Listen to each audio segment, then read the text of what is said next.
Vous êtes chez vous, dans votre propre maison, et soudain, sans raison, un frisson traverse votre corps de part en part. Il n'y a pas de courant d'air, la fenêtre est fermée, le chauffage fonctionne, et pourtant quelque chose que vous ne pouvez pas nommer, vient de passer. Vous vous arrêtez. Vous regardez autour de vous, rien de visible, mais vous le savez. Vous ne savez pas comment vous le savez, mais vous le savez. Ce frisson-là est différent des autres. Il vient de l'intérieur avant même de toucher votre peau. Et depuis quelques semaines, il revient, toujours dans la même pièce, toujours à la même heure, toujours avec cette même sensation troublante que quelque chose est là que vous ne voyez pas. Ce soir, vous allez découvrir ce que la Bible révèle sur les atmosphères spirituelles des maisons. Une réalité que Billy Graham enseignait avec une précision que peu de gens ont entendue dans toute son étendue. Vous allez comprendre pourquoi certains espaces accumulent des atmosphères qui ne sont pas neutres, ce que le livre de Daniel révèle sur les forces spirituelles qui opèrent derrière le monde visible dans des territoires spécifiques, ce que l'enseignement de Jésus ajoute sur la façon dont un espace peut être rempli ou vidé d'une présence spirituelle, et ce que vous pouvez faire précisément aujourd'hui, dans les 24 prochaines heures, pour que les ténèbres qui ont peut-être trouvé un point d'ancrage dans votre maison n'y trouvent plus de place. Ce que je vais vous enseigner ce soir n'est pas une cérémonie complexe réservée aux exorcistes ou aux théologiens. C'est quelque chose que vous pouvez faire seul, ce soir, avec votre foi telle qu'elle est. Imaginez la scène. Vous rentrez d'une longue journée, la maison est silencieuse. Vous posez vos affaires dans l'entrée, vous vous servez un verre d'eau, et quand vous traversez le couloir pour rejoindre votre chambre, quelque chose change dans l'air. Une lourdeur, une pesanteur qui n'était pas là ce matin. Vous vous arrêtez, vous regardez autour de vous. Il n'y a rien de visible, mais vous sentez que quelque chose ne va pas. Votre sommeil depuis quelques semaines est agité. Des pensées sombres arrivent surtout le soir, peu après le coucher du soleil. Des tensions inexplicables sont apparues dans votre foyer, des conflits disproportionnés par rapport à ce qui les a déclenchés, des atmosphères lourdes après des conversations pourtant banales. Et ces frissons répétés dans ce coin précis de la maison, vous ont fait commencer à vous interroger. Est-ce que je dois prier différemment ? Est-ce que ma maison a besoin d'une forme de couverture spirituelle que je n'ai pas encore réalisée ? Si cette description vous ressemble, ce message vous a été préparé ce soir. Pourquoi certaines maisons semblent-elles porter une atmosphère de paix naturelle, tandis que d'autres semblent accumuler des tensions, des conflits, des nuits difficiles que rien n'explique pleinement ? Pourquoi les frissons inexpliqués apparaissent-ils toujours dans les mêmes endroits, dans les mêmes espaces, à des heures récurrentes ? Et pourquoi un acte simple, concret, fondé sur l'écriture, un acte que vous pouvez accomplir seul dans votre maison dans les prochaines 24 heures, peut-il transformer l'atmosphère d'un foyer d'une façon que le temps seul ne parvient jamais à accomplir? Ces 3 questions vont être répondues ce soir. Et avant d'en arriver à l'action concrète, je veux vous emmener dans 2 révélations bibliques qui vont changer votre compréhension de ce que vous vivez. Mes chers amis, ce que vous ressentez n'est pas de la superstition, ce n'est pas une faiblesse de la foi, ce n'est pas un problème psychologique que quelques semaines de repos vont résoudre. C'est une sensibilité spirituelle qui est, dans sa nature profonde, un cadeau de Dieu. Même quand elle se manifeste sous la forme d'un inconfort, d'une inquiétude, d'un frisson que vous ne savez pas nommer. Dieu a placé en chacun de nous une capacité à percevoir ce que les yeux physiques ne voient pas. Et dans les pages de sa parole, il a également déposé la réponse précise à ce que cette sensibilité détecte. Il y a dans le premier livre des Rois, au chapitre 8, une scène que la plupart des croyants ont parcourue dans leur lecture de l'Ancien Testament, sans s'arrêter sur ce qu'elle révèle pour leur vie quotidienne. Salomon vient de terminer la construction du temple de Jérusalem. 7 ans de travail, des milliers d'artisans, des matériaux venus de pays lointains, une architecture conçue selon les instructions divines données à David son père. C'est le jour de la dédicace. Salomon prie. Les sacrificateurs entrent dans le sanctuaire avec l'arche de l'Alliance. Et le texte dit quelque chose d'extraordinaire. Au verset 10, lorsque les sacrificateurs sortirent du sanctuaire, la nuée remplit la maison de l'Éternel. Les sacrificateurs ne purent pas continuer leur service à cause de la nuée, car la gloire de l'Éternel remplissait la maison de l'Éternel. La gloire de Dieu remplissait physiquement l'espace. Elle était si présente, si concrète, si dense dans sa réalité atmosphérique que des hommes adultes, des sacrificateurs formés, expérimentés, habitués au rituel du sanctuaire, ne pouvaient plus se tenir debout pour faire leur travail. Ce n'était pas une métaphore poétique, ce n'était pas une image symbolique utilisée pour embellir le récit. C'était une transformation atmosphérique réelle d'un espace physique par une présence spirituelle. Ce que cette scène révèle, et c'est la fondation de tout ce que nous allons explorer ensemble ce soir, c'est que les espaces que nous habitons ne sont pas spirituellement neutres. Ils accumulent des atmosphères. Ces atmosphères sont influencées par ce qui se passe à l'intérieur de ces espaces. Les paroles prononcées, les actes accomplis, les présences invitées ou rejetées, les prières faites ou les prières silencieuses depuis trop longtemps. Et si la gloire de Dieu peut remplir un espace au point d'en changer physiquement l'atmosphère de façon perceptible, alors l'inverse est également vrai, et c'est ce vers quoi nous allons maintenant. Mais avant de passer à la première révélation, laissez-moi ouvrir une question à laquelle nous reviendrons bientôt. Qu'est-ce qui détermine exactement l'atmosphère spirituelle d'un espace donné? Est-ce uniquement ce que vous y faites vous-même? Est-ce aussi ce que d'autres y ont fait avant vous? Y a-t-il une réalité territoriale dans le monde spirituel qui s'attache à des espaces physiques spécifiques? Et surtout, y a-t-il une action unique, précise, qui peut rompre une atmosphère négative accumulée et la remplacer par quelque chose de radicalement différent en moins de 24 heures? Nous y reviendrons, mais d'abord, laissez-moi vous emmener dans une révélation de l'Ancien Testament qui va illuminer tout ce que vous ressentez. Si les frissons inexpliqués ou la lourdeur dans certaines pièces de votre maison résonnent en vous ce soir, cliquez sur le bouton « J'aime » maintenant. Ce geste simple aide ce message à atteindre d'autres foyers qui cherchent cette réponse dans le silence de leur nuit. Dans le livre de Daniel, au chapitre 10, se trouve l'une des scènes les plus révélatrices de toute l'Écriture sur la réalité du monde spirituel et son interaction avec les espaces physiques que nous habitons. Daniel a jeûné pendant 21 jours. Il a prié avec une intensité rare. Il a cherché à comprendre les visions difficiles qu'il avait reçues. Et pendant ces 21 jours, rien. Un silence apparent, aucune réponse visible, pas de manifestation, juste la prière dans le vide pendant 3 semaines complètes. Puis, au 21e jour, un être d'une beauté et d'une puissance extraordinaire apparaît à Daniel. Le texte le décrit avec des détails si frappants que Daniel et les hommes qui étaient avec lui furent saisis d'une frayeur si intense qu'ils coururent se cacher sans avoir même vu l'être, sentant seulement sa présence. Et cet être dit à Daniel quelque chose qui va redéfinir en profondeur votre compréhension de la prière, des espaces et des atmosphères spirituelles. Il lui dit: « Daniel, dès le premier jour où tu as commencé à prier et à chercher à comprendre, ta prière a été entendue. Je suis venu à cause de tes paroles. Mais le prince du royaume de Perse m'a résisté pendant 21 jours. Arrêtons-nous sur cette phrase et examinons-la mot par mot, parce que chaque détail compte. Le prince du royaume de Perse. Ce n'est pas un roi humain. Ce n'est pas une armée humaine. Le contexte du passage, les commentateurs bibliques depuis l'Antiquité et la cohérence interne du livre de Daniel confirment que ce prince est une puissance spirituelle invisible, un être qui opérait dans la sphère d'influence du royaume de Perse et qui avait le pouvoir de retarder, non pas d'annuler définitivement, mais de retarder la réponse divine pendant 21 jours entiers.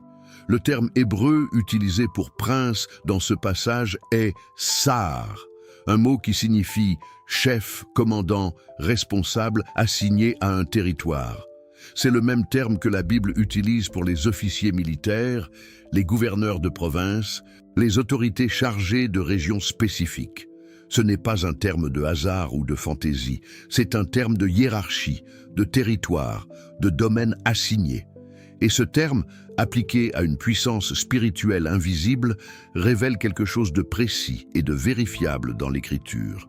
Il y a des forces spirituelles qui s'attachent à des territoires géographiques, des régions, des villes, et comme nous l'avons compris depuis la scène du temple de Salomon, des espaces intérieurs comme votre maison.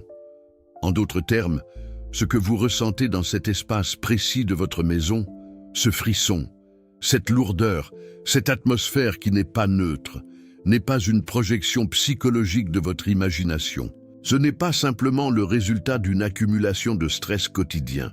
La Bible reconnaît explicitement l'existence de forces spirituelles qui peuvent s'attacher à des espaces physiques et y exercer une influence.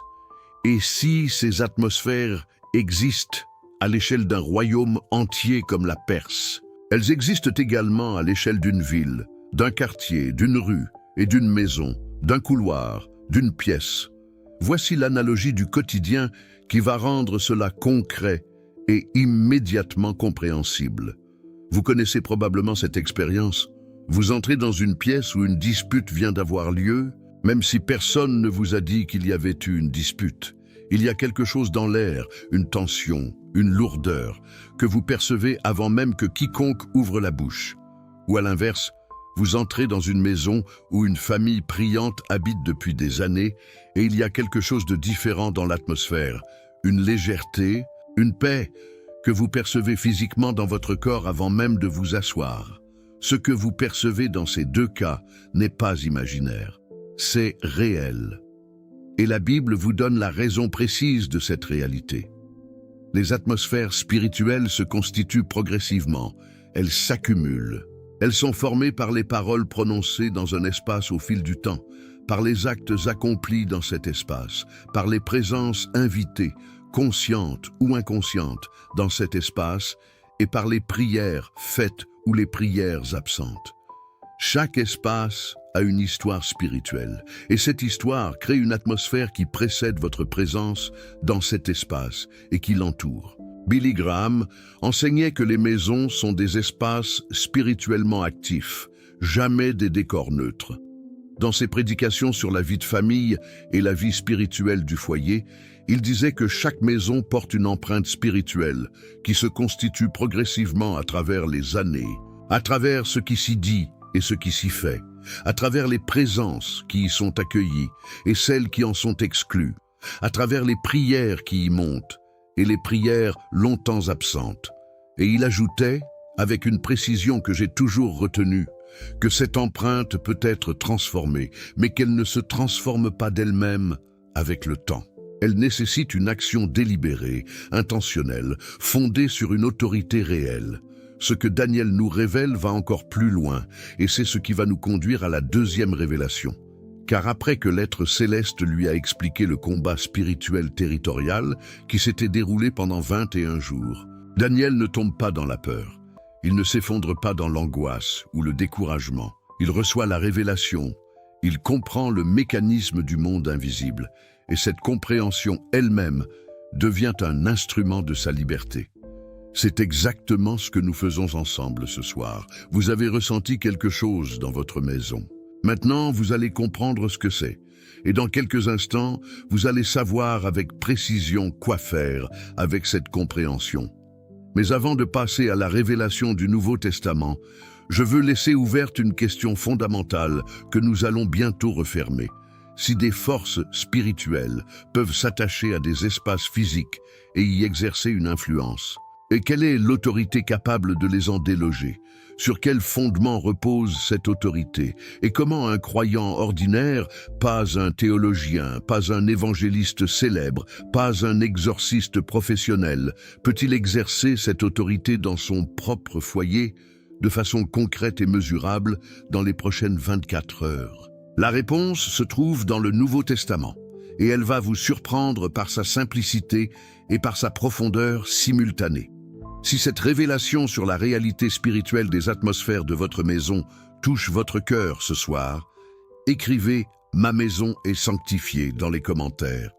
Et abonnez-vous pour continuer ce chemin ensemble, car ce canal est une école de vie spirituelle pratique et biblique pour chaque jour de votre vie. Dans l'évangile de Luc, au chapitre 11, verset 26, Jésus fait une déclaration qui, au premier abord, peut sembler troublante, mais qui, examinée attentivement avec toute la précision que mérite chaque parole du Seigneur, révèle un mécanisme spirituel d'une précision et d'une cohérence extraordinaires. Jésus dit: « Lorsque l'esprit impur est sorti d'un homme, il s'en va par des endroits arides, cherche du repos et n'en trouve pas. Alors il dit: « Je retournerai dans ma maison d'où je suis sorti. » Il y retourne et la trouve balayée et ornée. Il prend alors 7 autres esprits plus mauvais que lui. Ils entrent et ils s'y établissent. Remarquez le vocabulaire que Jésus utilise. L'esprit impur appelle l'espace qu'il a quitté « ma maison ». Il lui attribue un droit de propriété. Il le considère comme son territoire. Et ce qui permet ce retour, ce qui rend ce territoire à nouveau accessible, c'est que la maison est balayée et ornée, propre en apparence, ordonnée, mais vide d'une présence positive et active qui l'occupe et la remplit. Ce mot « vide » est la clé de tout l'enseignement. Dans le monde spirituel, le vide n'existe pas comme état stable. Un espace laissé vide d'une présence active est immédiatement un espace disponible pour être occupé. Ce n'est pas une règle obscure ou ésotérique, c'est le principe même que Jésus révèle ici avec une clarté qui ne laisse aucune place à l'ambiguïté. Vide n'est pas neutre, vide est une invitation.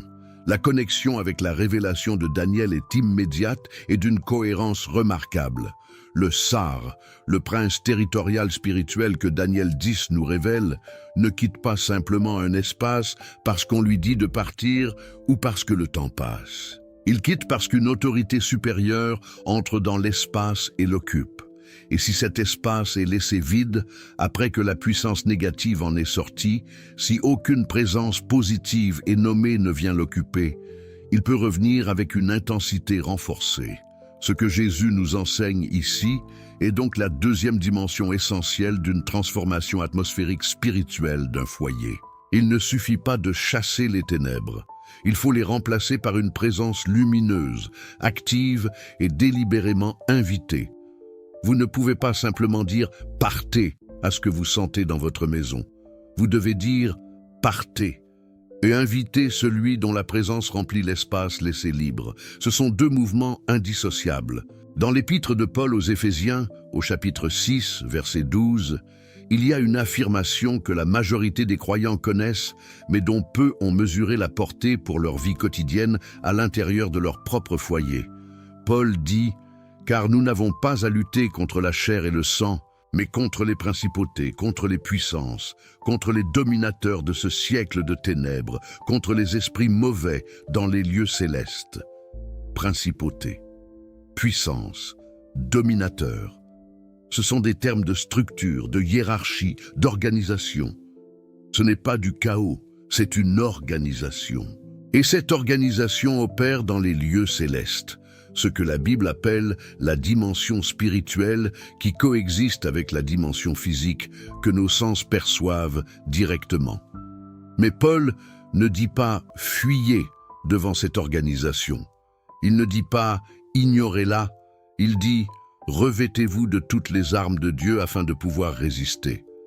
Résister, c'est un mot de position. C'est tenir le terrain qu'on occupe. C'est refuser de céder l'espace que Dieu vous a confié.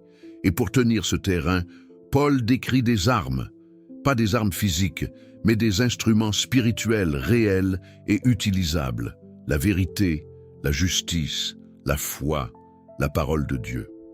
Des instruments que le croyant ordinaire, dans sa propre maison, peut utiliser ce soir. Dans l'esprit de l'enseignement de Billy Graham sur l'autorité spirituelle du croyant dans son foyer, la plupart des croyants se comportent dans leur propre maison comme des locataires qui ont peur de leur propriétaire. qui marchent sur la pointe des pieds dans des espaces qui leur appartiennent de droit, parce que personne ne leur a jamais expliqué clairement que Dieu leur a confié l'autorité sur ces espaces. La théologie de Billy Graham nous rappelle que recevoir une maison de la main de Dieu, c'est recevoir avec elle une autorité sur l'atmosphère de cet espace, une autorité qui ne s'exerce pas par défaut, mais qui doit être revendiquée, nommée, exercée de façon délibérée. Une femme qui travaillait comme comptable dans une entreprise de service d'une ville du sud de la France me partageait son témoignage il y a quelques mois. Elle avait emménagé dans un appartement après une période difficile de sa vie, une séparation, un déménagement, un nouveau départ. Les premiers mois avaient été marqués par des frissons répétés dans le couloir principal, une anxiété qui montait chaque soir entre 20 et 22 heures sans déclencheur identifiable et des conflits fréquents avec ses enfants, pour des raisons qui lui semblaient toujours disproportionnées par rapport à ce qui les avait provoqués. Elle priait. Elle allait à l'église chaque dimanche, mais l'appartement semblait porter quelque chose qu'elle ne savait pas nommer. Sur le conseil d'une amie de longue date qui avait traversé une expérience similaire, elle avait appliqué une pratique spirituelle précise, celle que nous allons décrire ensemble dans quelques instants, pendant 7 jours consécutifs. Les frissons avaient cessé au 4e jour. L'anxiété du soir avait diminué progressivement sur les 2 semaines suivantes. Les conflits avec ses enfants ne s'étaient pas évaporés en un instant. Les difficultés relationnelles ont leur propre rythme. Mais l'atmosphère générale de l'appartement avait changé d'une façon qu'elle décrivait ainsi. C'était comme si quelqu'un avait ouvert une grande fenêtre dans un espace qui n'avait pas eu d'air frais depuis longtemps. On respirait différemment. On parlait différemment. Quelque chose avait changé dans ce que je ne voyais pas, mais que je sentais constamment. Maintenant, la question reste ouverte, celle que nous avons ouverte au début de ce message et à laquelle le moment est venu de répondre précisément. Quelle est cette pratique concrète? Que faire exactement dans les 24 prochaines heures dans chaque pièce de votre maison pour que l'atmosphère change? C'est la 3e révélation, la synthèse finale, que nous allons maintenant recevoir ensemble. Voici la synthèse des 2 vérités que nous avons reçues ce soir. Daniel nous révèle que des forces spirituelles s'attachent à des territoires, que le monde invisible a une dimension territoriale réelle, que ces forces peuvent résister et retarder ce qui vient du ciel, et que la prière persévérante brise leur résistance. Jésus nous révèle qu'un espace vide d'une présence positive est un espace vulnérable, que la solution n'est pas d'expulser seulement, mais de remplir délibérément, et que la présence qui remplit l'espace libéré doit être nommée, invitée, active. La synthèse est la suivante. Transformer l'atmosphère spirituelle de votre maison ne demande pas une cérémonie extraordinaire ni une expertise théologique avancée. Cela demande une séquence d'actions délibérées fondées sur l'autorité que Dieu vous a confiée, qui accomplissent simultanément les 2 mouvements révélés par Daniel et par Jésus, déplacer ce qui occupe l'espace et remplir cet espace d'une présence nommée et active. La théologie de Billy Graham nous enseigne que la sanctification d'un foyer est l'une des responsabilités les plus solennelles et les plus libérantes que Dieu confie aux croyants. Il ne s'agit pas d'un rituel culturel ou d'une superstition religieuse. C'est un acte de foi fondé sur des vérités bibliques précises, l'existence d'atmosphères spirituelles liées aux espaces, l'autorité déléguée aux croyants sur ces espaces, et la puissance du nom de Jésus-Christ pour transformer ce que rien d'autre ne peut transformer. Billy Graham passait sa vie entière à proclamer que Dieu désire habiter la maison de ses enfants, pas seulement leur cœur, et que chaque espace de la vie quotidienne peut porter son empreinte et refléter sa présence, à condition que le croyant formule une invitation délibérée, comme Salomon l'avait faite lors de la dédicace du temple. Voici maintenant les 3 actions que vous allez accomplir dans les 24 prochaines heures. Ce ne sont pas des rituels mécaniques. Ce sont des actes de foi qui correspondent précisément aux 2 révélations que nous venons de recevoir. Première action, marchez dans chaque pièce de votre maison avec conscience et intention. Pas rapidement, Prenez le temps d'entrer dans chaque espace, de vous y arrêter, de le voir avec des yeux de foi plutôt qu'avec des yeux d'habitude. Là où vous sentez la pesanteur, là où les frissons reviennent, arrêtez-vous particulièrement longtemps. Posez une main sur le mur si vous le souhaitez. Le geste physique ancre l'intention spirituelle. Et prononcez à voix basse ou à voix haute cette déclaration: cette pièce appartient à Dieu. Aucune atmosphère étrangère à sa présence ne peut y demeurer. Deuxième action. Lisez à voix haute dans chaque pièce le psaume 24, versets 7 à 10. Ne le murmurez pas, lisez-le à une voix que vous entendez clairement vous-même, avec l'intention que ces paroles remplissent l'atmosphère de la pièce.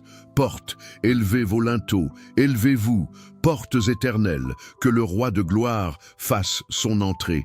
Qui est ce roi de gloire? L'Éternel fort et puissant, l'Éternel puissant dans les combats. Ce psaume n'est pas une incantation, c'est une invitation royale. Vous ouvrez les portes de votre espace au roi, et là où le roi entre, ce qui n'est pas à sa mesure doit céder. Troisième action, terminez dans la pièce principale de votre foyer et priez la prière que je vais vous conduire à faire maintenant. C'est l'ancrage final. C'est le moment où les deux mouvements, le déplacement et le remplissage, sont complétés par votre déclaration personnelle de foi et d'autorité déléguée. Prenons ce moment de prière maintenant. Posez une main sur votre poitrine et fermez les yeux si vous le pouvez. Laissez le silence s'installer un instant.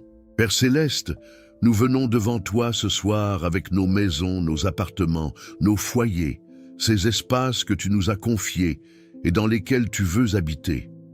Tu sais ce que nous avons ressenti dans ces couloirs, dans ces chambres, dans ces pièces que nous traversons chaque jour, sans toujours savoir ce que nous y portons ou ce qui y est installé. Ce soir, nous choisissons d'agir. Nous choisissons d'exercer l'autorité que tu nous as déléguée sur ces espaces. Nous déclarons que cette maison appartient au roi de gloire. Nous déclarons que la lumière de Jésus-Christ occupe chaque couloir, chaque chambre, chaque coin de cet espace, chaque mur de ces pièces. Et là où la lumière est, les ténèbres ne peuvent pas demeurer, non pas parce que nous sommes forts, mais parce que Jésus est Seigneur. Nous t'invitons, Père, à remplir cet espace de ta présence dans les 24 heures qui viennent. Que cette paix que tu as promise, cette paix qui surpasse toute intelligence, soit l'atmosphère de ce foyer. Que chaque personne qui habite cet espace la perçoive, même sans savoir d'où elle vient. Au nom de Jésus-Christ, Seigneur de tout espace visible et invisible. Amen. Un Amen dans les commentaires bénira d'autres foyers qui ont besoin de cette transformation atmosphérique ce soir. Il y a des croyants qui regardent ce message en ce moment dans des maisons qui portent une lourdeur qu'ils ne savent pas nommer. Votre Amen leur dit qu'ils ne sont pas seuls et que la réponse existe dans la parole de Dieu. Merci infiniment pour votre présence. Et pour approfondir ce que vous venez d'apprendre, je vous invite à découvrir notre enseignement sur la prière de couverture spirituelle pour votre famille entière, enfants, un conjoint, génération future, qui va exactement dans la même direction de ce que nous venons de partager. Le lien vous attend ici.